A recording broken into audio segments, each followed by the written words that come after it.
Bismillahirrahmanirrahim.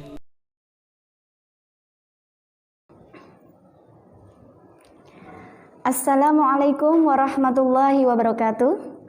Ayah bunda yang kami hormati serta anak-anakku siswa-siswi SDIT Salsabila Baitur Rahman yang Ustazah sayangi. Puji syukur kita panjatkan kepada Allah Subhanahu wa taala karena hari ini sampai detik ini kita masih diberikan udara segar. Alhamdulillah ya. Syukur yang tak terhingga kepada Allah Subhanahu wa taala. Tak lupa sholawat beserta salam semoga tetap tercurah kepada Nabi Agung Muhammad Sallallahu Alaihi Wasallam. Bagaimana kabarnya anak-anakku di rumah? Masih puasa? Alhamdulillah. Tadarusnya bagaimana? Subhanallah. Semuanya masih istiqomah ya? Alhamdulillah. Nah, hari ini insya Allah kita akan menghadirkan tamu istimewa di SDIT Salsabila Baitur Rahman. Mereka tidak asing bagi kita karena mereka berdua ini adalah alumni SDIT Salsabila Baitur Rahman. Sebelum nanti mereka berduanya menyampaikan motivasi kepada kita semuanya, berbagi ilmu kepada kita semuanya, Ustazah akan kenalkan dulu mereka ya. Jangan meninggalkan channel YouTube SDIT Salsabila Baitur Rahman. Baik, di sini Ustazah perkenalkan. Yang di samping Ustazah ini yang pertama adalah Mbak Aisyah Umu Anggraini. Mbak Aisyah ini lahir di Sleman 17 Mei 2001. Mbak Aisyah alumni SDIT tahun 2013 atau angkatan kelima. Wah, sudah lama ya. Iya, Mbak Aisyah ini mondok atau menuntut ilmu tahfidzul Quran di Ma'had Bait As-Sakinah Salatiga ya. Di Balikpapan.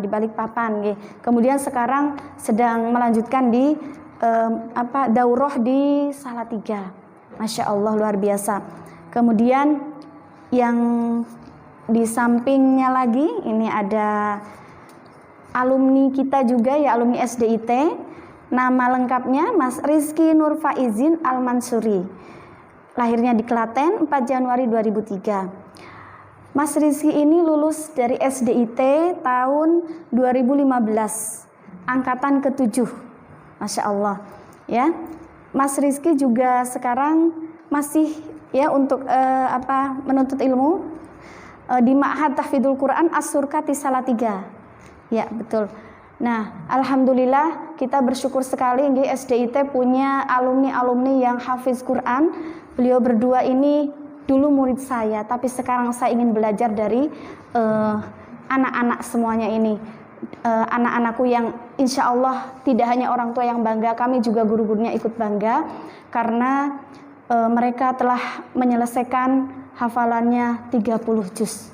Masya Allah, mudah-mudahan nanti bisa menginspirasi kita semuanya, khususnya adik-adik dari SDIT Salsabila Baitur Rahman.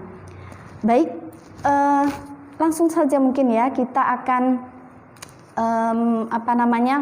menimba ilmu dari kakak-kakak kalian semuanya ya, karena Mas Rizky dan Mbak Aisyah ini merupakan alumni SDIT Salsabila Baitur Rahman. Kita gali ilmunya bagaimana sih bisa menjadi hafiz Quran 30 juz, apa saja rintangannya dan sebagainya. Mari kita dengarkan bersama. Ada beberapa hal yang ingin kita tahu, kita gali dari mereka berdua nih. Yang pertama adalah kami ingin menanyakan ya Mbak Aisyah, gimana kabarnya hari ini? Alhamdulillah baik. Alhamdulillah. Mas Rizky? Alhamdulillah. Alhamdulillah. Mereka semuanya sudah hadir di tengah-tengah kita dan alhamdulillah siap untuk berbagi dengan adik-adik semuanya. Nah, menjadi hafiz Quran impian ya semua orang tua, dan mungkin kami para asatidzah SDIT Salsabila Baitur Rahman juga sangat bangga jika seluruh murid SDIT menjadi penghafal Al-Quran, Masya Allah. Dan semuanya bisa betul-betul mengamalkan Al-Quran. Ya, karena salah satu program unggulan SDIT Salsabila Baitur Rahman itu adalah tahfidnya. Makanya kemudian kita meminta Mbak Aisyah dan Mas Rizky untuk berbagi ilmu.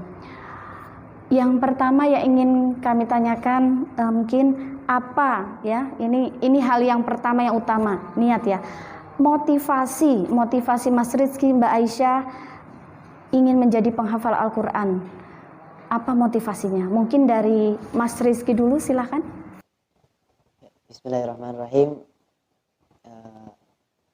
Jadi motivasi saya untuk menghafal Quran yaitu saya ingat dari sabda Nabi Muhammad SAW.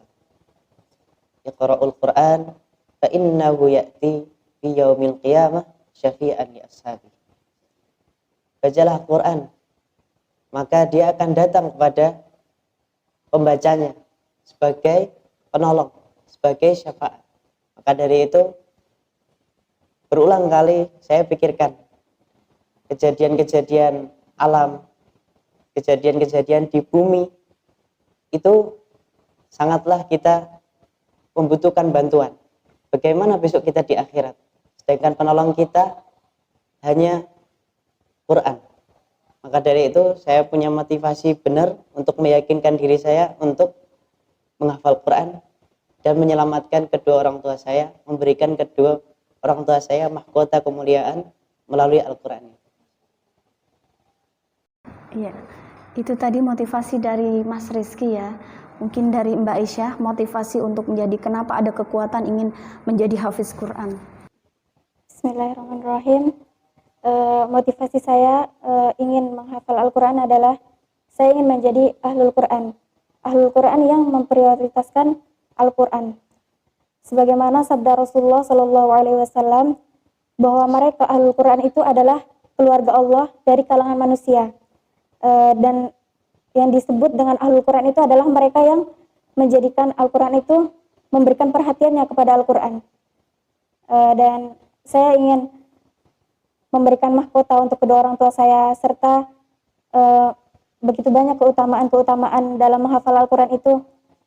Salah satunya adalah diberikan mahkota kemuliaan dan dipakaikan jubah kehormatan, dan penghafal Al-Quran itu kelak di akhirat itu diberi hiasan yang hiasannya itu membedakan antara ia dengan yang bukan penghafal Al-Quran. Masya Allah. Masya Allah ya, motivasinya sungguh luar biasa. Saya sampai merinding loh. Betul. Karena apa? Memang betul, motivasi itu harus jadi dasar utama pertama kita. Kenapa kita menghafal Al-Quran? Seperti halnya kenapa kita belajar dulu sungguh-sungguh. Pasti itu ada motivasi yang mendasarinya itu ya. Tadi sudah disampaikan motivasi dari Mas Rizky dengan dalilnya, dari Mbak Aisyah dengan dalilnya juga ya. Masya Allah, mereka sudah jadi ustadz dan ustadzah nih. USIIM ini jadi kalah ini. Ya, baik adik-adik semuanya dan ayah bunda, jangan kemana-mana karena masih ada beberapa hal nanti tips ataupun motivasi yang akan diberikan oleh Mas Rizky dan Mbak Aisyah. Yang kedua mungkin bagaimana perjuangan dalam menghafal Al-Quran. Kalau mungkin kan ya, manusia itu yazid wa yanqus dalam melakukan ibadah. Jadi ada naik, ada turun, kadang malas, kadang itu melawan rasa malas, rasa ngantuk, atau mungkin jenuh, atau mungkin terutama kan orang penghafal Al-Quran itu biasanya kuat di murojaahnya ya. Nah itu bagaimana itu mengatasi itu semuanya? Monggo Mas Rizky dulu. Dalam proses kita menghafal Quran, tentunya juga kita memiliki banyak sekali tantangan yang itu memang benar-benar harus dihadapi. Karena kembali pada niat pertama, yaitu ingin menjadi penghafal Quran yang dispesialkan oleh Allah. Maka itu sering kita rasakan ngantuk, capek, hilang loss motivasi, atau bisa dikatakan futur. Ya mungkin pas lagi iman kita yankus, pas lagi kita banyak menghalu. Dan salah satu cara yang biasa saya lakukan yaitu sholat. Maka saya sering sekali berulang kali untuk menanyakan gimana nih caranya biar bisa hilang rasa malas, gimana nih caranya biar bisa ningkatin mood kita, untuk menghafal lagi, untuk murajaah lagi, untuk mempelajari Quran lagi. Yaitu saya melihat alam sekitar. Saya rasakan benar-benar kebesaran Allah. Ada pohon, ada awan, yang semua atas kuasa Allah mengarahkan saya untuk, ini sholat aja nih. Pada itu saya ambil air wudhu, saya sholat, dengan benar-benar sholat, Al-Fatihahnya dibenerin, waktu bacaan sholat itu, rakaat pertama sampai salam, insya Allah setelah itu saya rasakan rasa benar-benar enteng lagi. Hati yang berat, hati pikiran yang benar-benar rumit dengan seluruh aspek permasalahan luntur semua melalui kedekatan kita dengan Allah Subhanahu wa taala. Jadi mungkin solusi dari semua permasalahan ini ada di sholat. Insya Allah, sholat ya ternyata, karena memang sholat salah satu yang bisa kita mendekatkan kepada Allah. Ya mungkin Mbak Aisyah. Memang dalam menghafal Al-Quran ini kita banyak merasakan futur atau malas, ngantuk dalam menghafal, atau mungkin kadang-kadang kita ingin menyerah gitu. Tapi kita harus lawan itu semua, harus dilawan perasaan-perasaan seperti itu. Dulu ketika saya di pondok itu, saya mengurangi waktu istirahat saya. Jadi bangun di sekitar jam 12, jam 1, jam 2, jam 3, karena itu jam-jam di situ itu adalah waktu di mana saya merasakan Al-Quran itu lebih mudah masuk gitu. Jadi saya bangun di jam-jam seperti itu karena memang saya rasakan kalau Al-Quran itu lebih mudah difahami gitu. Dan kemudian yang harus terus dijaga itu adalah niatnya, karena terkadang kalau kita niatnya salah itu semua akan fatal. Setiap apa yang kita korbankan, waktu kita, lelah kita, ataupun keringat kita, itu semua akan menjadi sia-sia jika kita niatnya itu salah. Maka dari itu semoga Allah senantiasa menjaga niat kita semua dalam Amin, amin ya rabbal alamin. Masya Allah, saya sampai merinding, sampai nih mau meneteskan air mata. Karena apa? Ternyata memang perjuangannya itu berawal dari memang motivasi yang kuat. Kemudian ketika muncul rasa malas dan sebagainya itu dilawannya itu dengan betul-betul tadi Mas Rizky dengan sholatnya, Mbak Aisyah juga dengan kemudian dia rela bangun malam jam 12. Coba mungkin kan kita sedang enaknya tidur ya, nyenyak. Kalau itu bukan ibaratnya niat yang betul-betul karena Allah, itu kita tidak akan bisa ngajak untuk bangun malam. Dan memang kuncinya katanya untuk bangun malam itu memudahkan orang menghafal Al-Quran, itu lebih mudah masuk kalau di malam hari ya, seperti itu.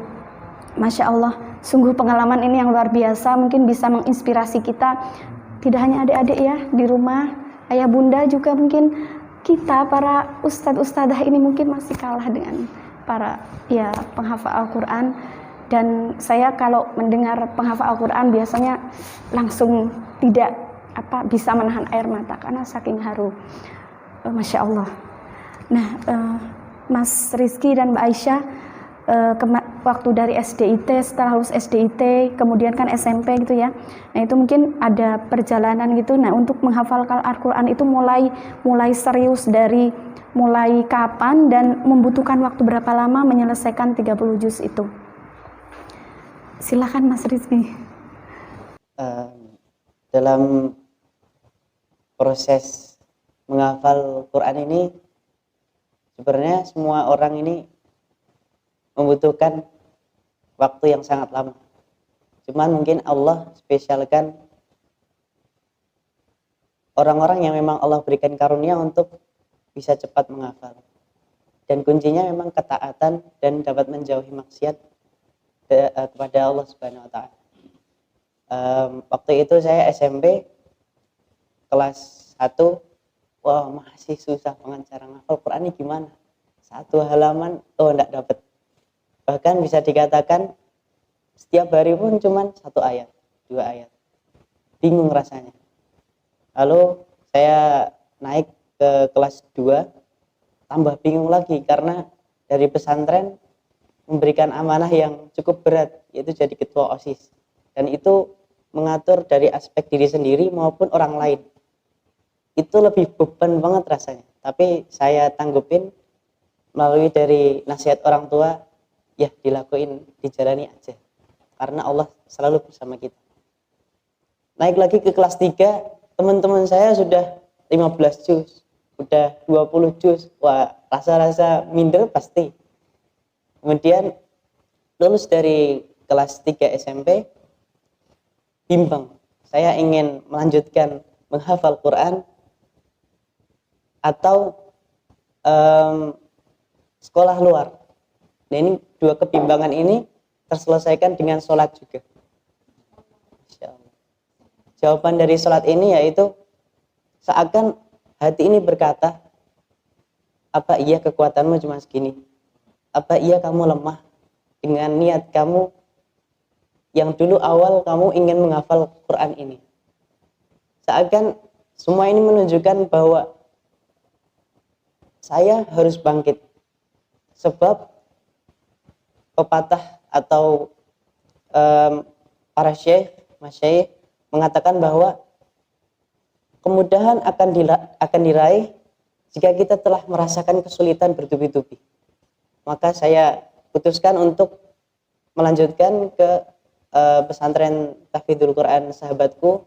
Ya, saya mengikuti intensif yang itu programnya 1 tahun.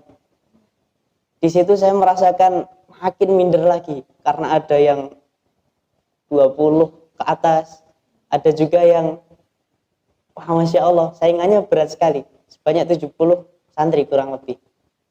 Setiap hari saya nangis, setiap hari saya cuma bisa berdoa, ya Allah bisa enggak ya? Ya Allah bisa enggak ya? Sampai saya telepon orang tua saya, Pak Bu doain, ini sulit banget. Tapi Bapak Ibu bilang, yakin nak, kesulitanmu itu akan berbuah kemudahan di hari esok. Masya Allah. Ustadz saya sampai saya minta doa ke beliau, pandangan beliau pun ngerasa gak yakin kalau saya selesai. Lalu saya putuskan sholat lagi. Sholat, saya benar-benar saya merasakan, ya Allah berikanlah hidayah, berikanlah kemudahan pada saya. Kalau teman saya itu aja bisa, kalau mereka aja bisa, sedangkan makan pun sama, jam sama, semua sama, lantas tidak akan mustahil jika engkau menghendaki saya untuk khatam juga. Maka saya relakan untuk tidak tidur kadang. Bahkan saya relakan benar-benar perjuangan totalitas pada Quran. Sering saya selalu sebelum menghafal saya mengatakan, Quran, aku perjuangkan Quran. Quran, sesulit apapun aku usahakan. Aku yakin tidak ada usaha yang mengkhianati hasil. Maka ketika dari situ saya merasakan getaran hati yang benar-benar merasuk, ibarat ngerasain suatu hal yang baru, di mana saya bisa menghafal 1 halaman kurang dari 30 menit. Masya Allah. Lambat laun, alhamdulillah, atas kuasa Allah, saya bisa menyusul teman-teman. Bahkan saya ingat ketika ustadz saya berkata, kamu kalau minder, kamu kalau insecure, bersihkan hati. Di situ terdapat penyakit hati. Maka seketika itu saya memandang mereka semua, mereka semua bisa. Karena mereka hatinya bersih. Aku harus bisa juga. Maka dari itu, tak terasa setoran, dan itu setorannya juga makharijul huruf, juga pelan-pelan 1 halaman salah udah 3 itu suruh mundur. Dan ustadznya juga lumayan teliti banget. Jadi saya nangis 2 kali di juz 17 dan juga di juz 25. Wah. Tapi tetap saya jalani hingga akhirnya saya bisa khatam di program intensif itu dalam kurun waktu kurang lebih 7 bulan. Masya Allah.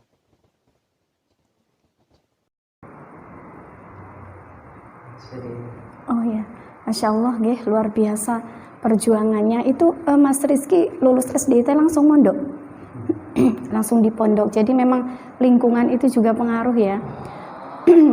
niatnya yang betul-betul kuat sampai menangis. Mungkin kalau yang tidak memiliki niat yang kuat, ketika minder itu mungkin ada yang mundur ya. Tapi Mas Rizky maju, dia nangis bagaimana caranya, dan dia alhamdulillah bisa menyelesaikan Al-Quran.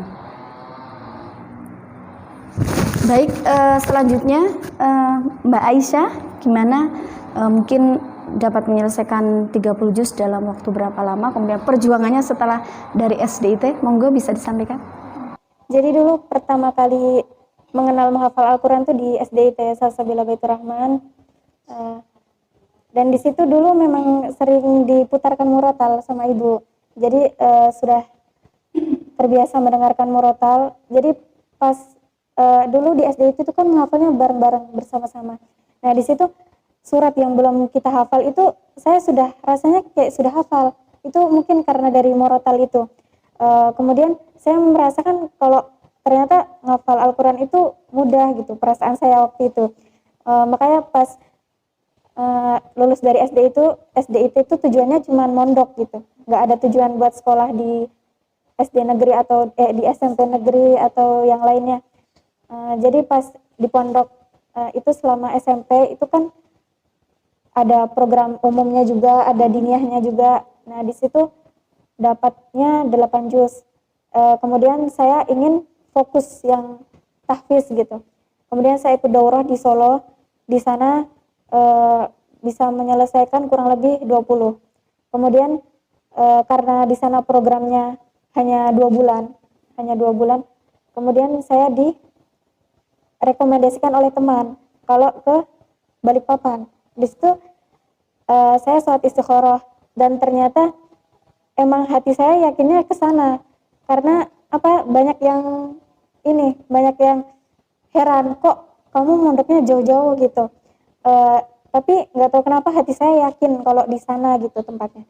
Akhirnya saya ke sana, dan ketika di Balikpapan itu saya dapat pelajaran banyak hal yang sebelumnya nggak saya dapetin di sekolah-sekolah sebelumnya. Ternyata yang sebelumnya orang lain itu banyak meragukan, tapi alhamdulillah di sana saya banyak belajar. Kemudian di sana kurang lebih 4 tahun karena dapat amanah untuk mengawasi santri, untuk menerima setoran. Kemudian di sana saya masih sampai sekarang masih berusaha memutkinkan hafalan-hafalan saya. Masya Allah ya. Ini Mbak Aisyah sampai terbang ke Balikpapan untuk mengejar, untuk menyelesaikan. Berarti selesai 30 juz itu di Balikpapan. Yang itu yang di mana? Di Salatiga tadi 20 juz itu hanya 2 bulan. Di Solo itu 2 bulan ya, dalam kurun waktu 20 bulan.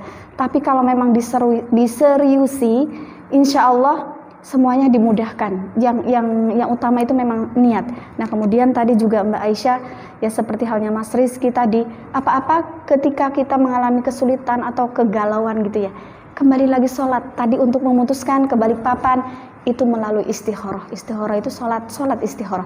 Nah semuanya kita kembalikan kepada Allah ya, melalui sholat. Sholat adalah komunikasi kita dengan Allah.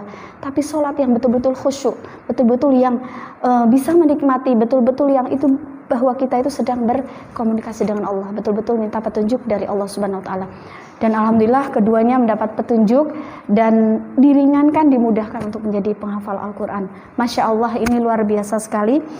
Nah, mungkin ya Mas Rizky, Mbak Aisyah, kadang di setiap rumah-rumah tahfidz ataupun di mana ya, banyak menggunakan berbagai metode dalam menghafal Al-Quran gitu. Kan ada juga yang metode ini biar cepat hafal, ada yang seperti ini. Bahkan Al-Quran pun sekarang banyak diterbitkan macam-macam Al-Quran untuk para penghafal Al-Quran yang metodenya seperti ini. Mungkin selama menghafalkan Al-Quran, Mas Rizky atau Mbak Aisyah punya metode tersendiri yang bisa mungkin saya bisa mungkin lebih cepat tuh metodenya seperti itu ya. Nanti bisa berbagi yang kemudian kalau untuk adik-adik kelas tuh seperti apa gitu kan. Metode yang selama ini digunakan untuk Mbak Aisyah dan Mas Rizky itu apa? Monggo Mas Rizky dulu, silakan. Bismillah. em, metode untuk menghafal Quran pun juga setiap kita punya cara masing-masing. Intinya dalam menjalankan metode itu benar-benar wiroh, kemauan dan semangat tinggi dari diri kita masing-masing untuk menjalankan metode kita masing-masing.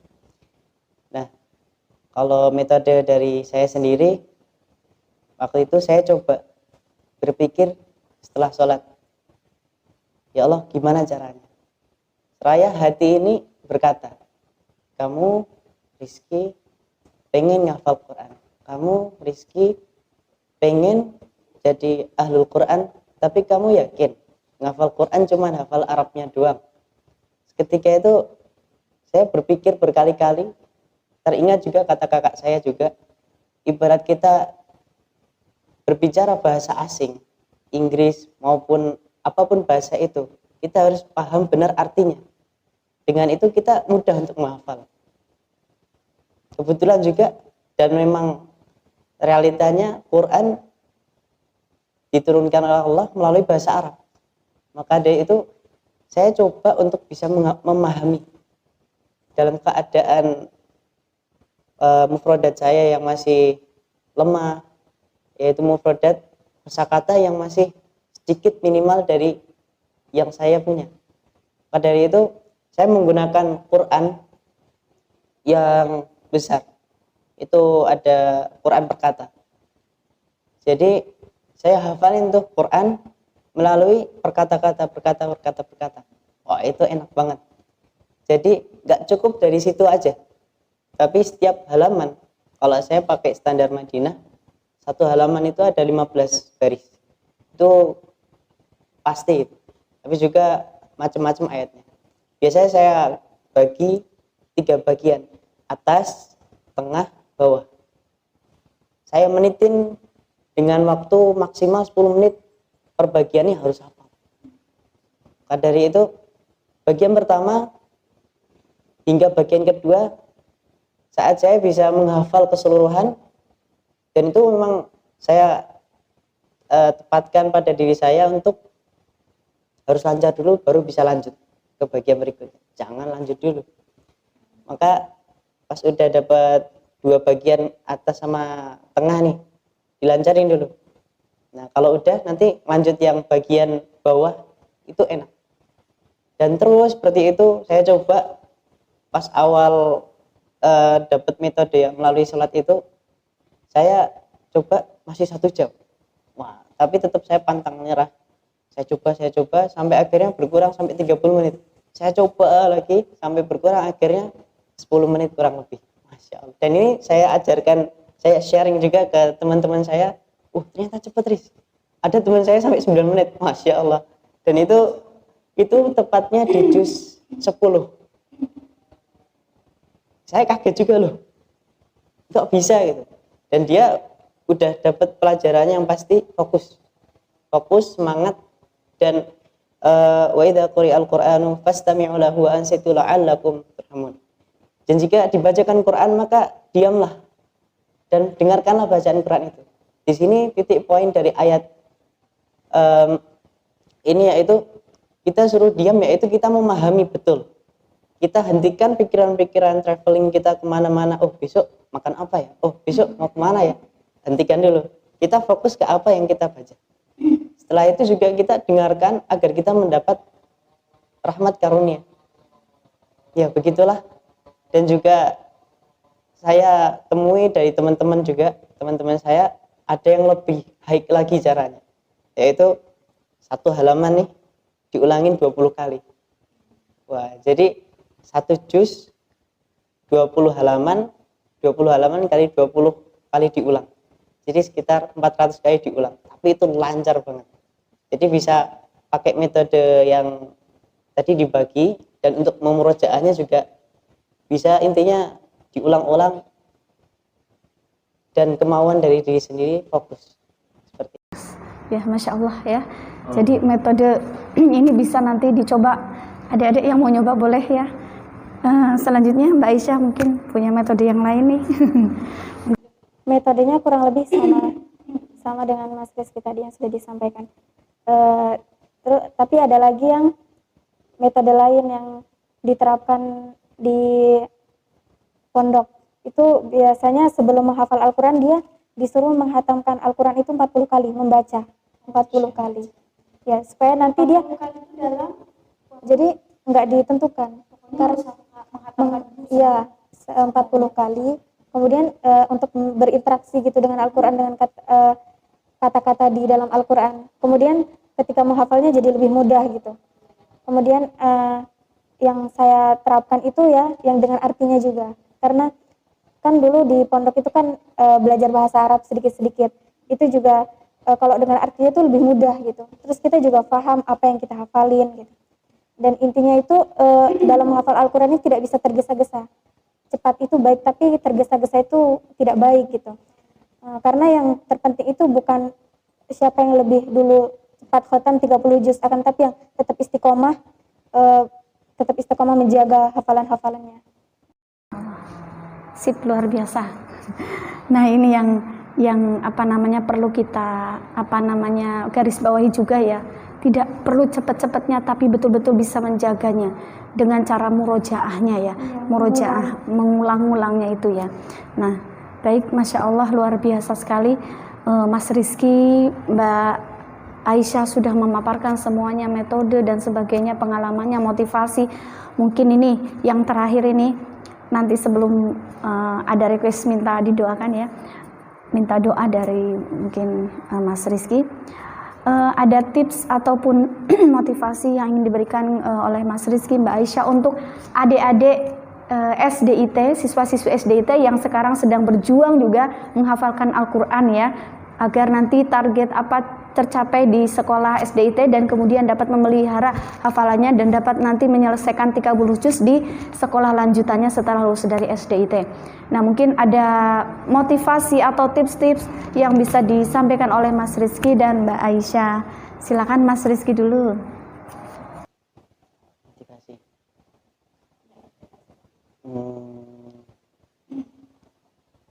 Mungkin saya nggak bisa menyampaikan motivasi terlalu banyak karena dalam kehidupan ini hanya ada satu motivasi yang pasti bagi kita sebagai seorang muslim, yaitu dekatnya kita pada Allah. Maka suatu ketika Abu Hurairah bersama Rasulullah berboncengan. Dalam hadis Arba'in Nawawi tersebut dijelaskan Rasulullah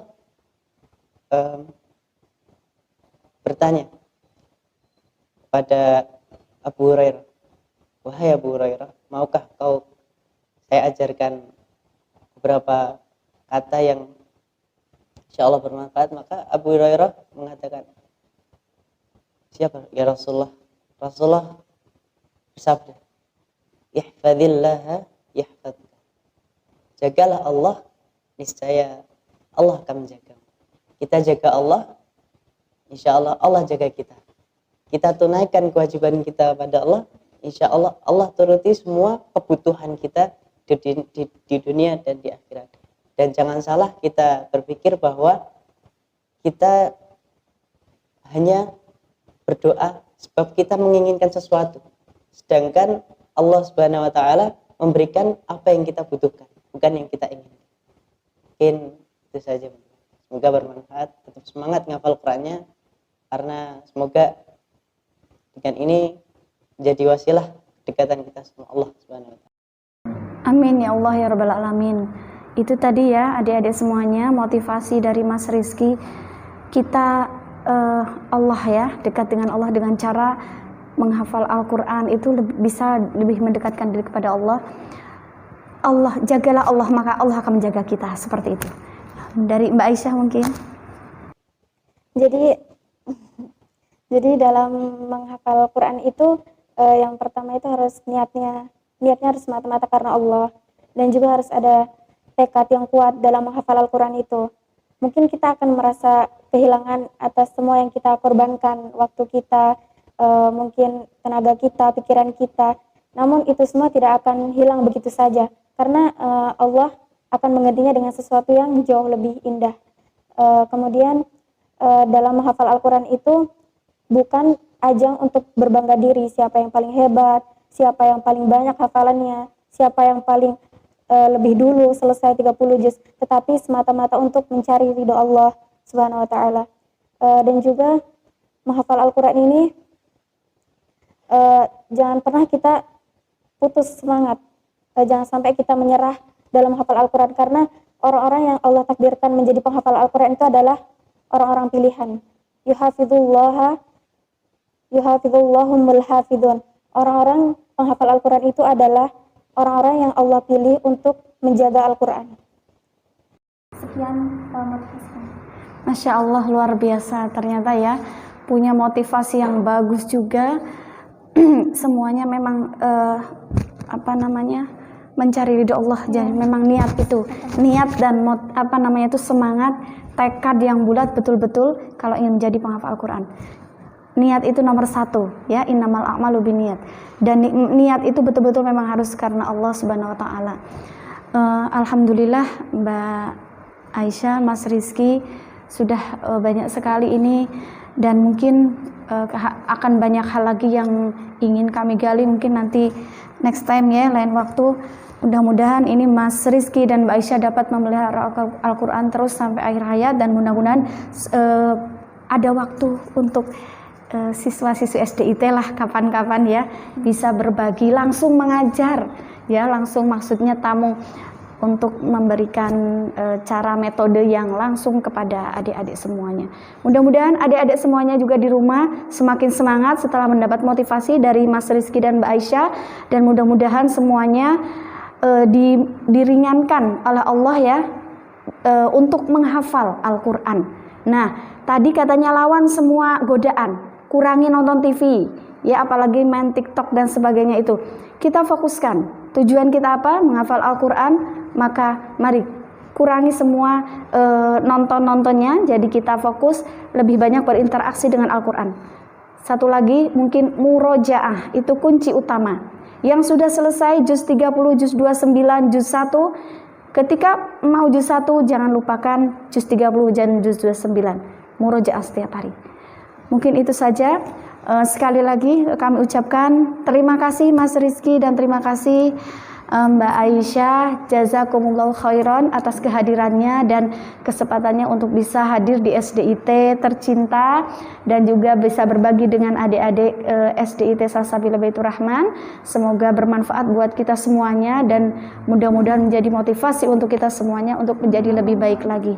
Amin ya rabbal alamin. Mungkin itu saja ya untuk acara kita hari ini, temu alumni atau menghadirkan tamu istimewa pada hari ini. Ustadzah mohon maaf apabila ada salah kata, salah ucap dan salah tingkah laku ya, perilaku. Akhirul kalam, wassalamualaikum warahmatullahi wabarakatuh. Waalaikumsalam warahmatullahi wabarakatuh. Selanjutnya akan diakhiri dengan doa yang akan dipimpin oleh Mas Rizky Nur Faizin. Kepada Mas Rizky. Siapa monggo? Mas doanya berdua, saya Mbak Aisyah sama Ustazah yang mengaminkan. Bismillahirrahmanirrahim. Ya Rahman Rahimin, Ya Rahman, Ya Rahim, Ya Malik, Ya Qudus, Ya Salam. Ya Allah, ampunilah dosa-dosa kami, dosa bapak ibu kami, dosa guru-guru kami, dosa teman-teman kami, dosa umat muslim seluruh dunia. Ya Allah, ya Allah, ya Rahman, ya Rahim, jika tanpa rahmat dan karunia serta hidayahmu kami bukan apa-apa. Ya Allah, ya Allah, kami membutuhkan bimbingan, kami membutuhkan hidayahmu, kami membutuhkan keistiqomahan yang semua atas kehendak-Mu. Ya Allah, jagalah kami, jagalah seluruh hati, isi hati kami, seluruh iman kami, seluruh kepercayaan pada kami. Ya Allah, ya Allah, Engkau memberikan apa yang kami butuhkan, Engkau memberikan apa yang kami perlukan. Ya Allah, maafkanlah kami kami bermaksiat kepadamu, kami berdosa kepadamu, kami ingkar kepadamu. Ya Allah, ampunilah kami, sebab Quran yang kami baca belum juga kami amalkan seluruhnya. Ya Allah. Ampunilah kami, lindungilah kami dalam azab-Mu ya Allah. Lindungilah kami dari siksa-Mu ya Allah. Jangan cabut keimanan, jangan cabut hidayah dari hati kami ya Allah. Ya Allah, selamatkanlah kami dari siksa kubur. Selamatkanlah kami dari kematian yang buruk. Ya Allah, selamatkanlah kami dari siksa api neraka ya Allah. Ya Allah, jadikanlah kami penghafal Quran yang Kau ridhai. Ya Allah, jadikanlah kami keluarga-Mu yang Kau khususkan terbaik di dunia dan akhirat. Ya Allah, jangan Kau jadikan hafalan kami, kesempatan beribadah kami hangus karena riak kami, karena dosa kami, karena lalainya kami menjaga nikmat-Mu ya Allah. Ya Allah, khusyukkanlah salat kami, husnul khatimahkanlah kami. Kami berharap ridho dan karunia-Mu ya Allah. Istiqomahkanlah kami. Rabbana atina fid dunya hasanah wa fil akhirati hasanah wa qina adzaban. Subhana rabbika rabbil izzati amma yasifun. Wassalamun alal mursalin. Walhamdulillahi rabbil alamin. Subhanallah.